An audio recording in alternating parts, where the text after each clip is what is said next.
Les oreilles sont actives en permanence. Elles captent les ondes sonores et les changent en informations que le cerveau peut interpréter, comme la musique ou la parole. Le son est une variation de pression qui peut être rapide ou lente.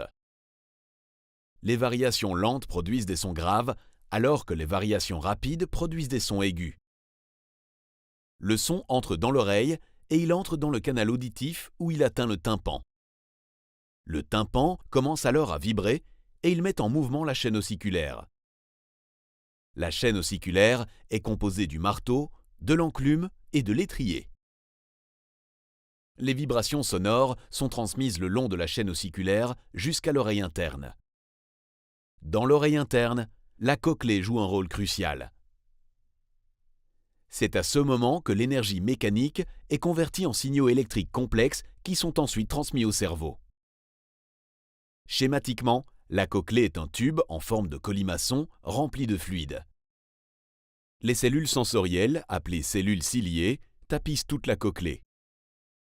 Les cellules ciliées ont différents degrés de sensibilité afin de détecter différentes intensités et fréquences.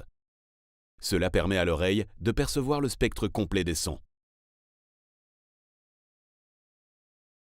Le changement des vibrations mécaniques en impulsions électriques est un processus complexe réalisé par les mouvements des cellules ciliées dans la cochlée.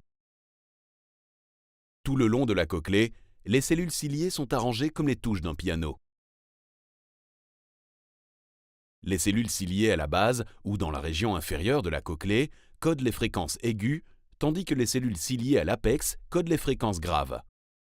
Lorsque les fluides de la cochlée sont mis en mouvement, ils font également bouger les petites structures se trouvant à la surface des cellules ciliées, les cils. Ces mouvements causent des courants ioniques au sein des cellules ciliées, créant des signaux électriques qui sont transmis au nerf auditif jusqu'au cerveau. Le cortex auditif interprète ces informations comme des sons, par exemple la musique ou la parole.